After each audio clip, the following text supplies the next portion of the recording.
This is such a busy time of the year, and a lot of times the thing we really like to do the most, we have the least amount of time for, and that's holiday baking. So tonight I'm going to show you a cookie that is so easy to make. It doesn't take a lot of time, and it has familiar ingredients that you probably have in your pantry.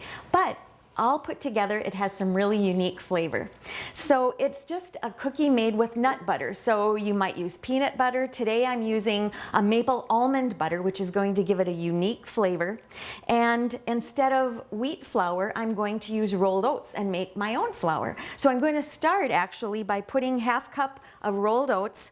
And you can put it into your blender or a food processor. This is just a mini food processor. And I'm going to add a teaspoon of baking soda.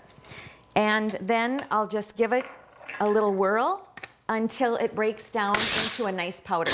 And then I'm going to put 1 cup of my maple almond butter into my mixing bowl. And then half cup of brown sugar, and I really packed it into my measuring cup. I've got 1 egg that I'll put in, and a teaspoon of vanilla extract. And then I'm going to take my electric hand mixer and just mix it up until it's well blended.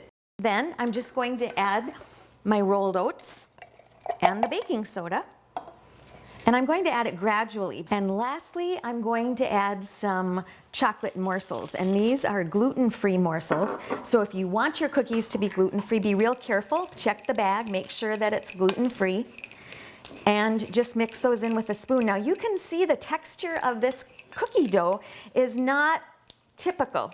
It looks real crumbly, and that's the way it's supposed to look. The main thing you want to be sure of is that when you pinch it together, it holds together and you can form a nice ball like that.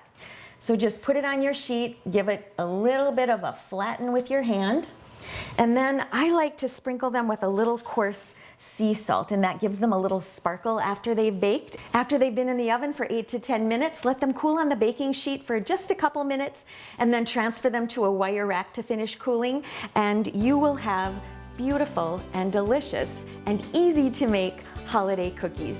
I'm Sue Doden, sharing good food for Good Life 365.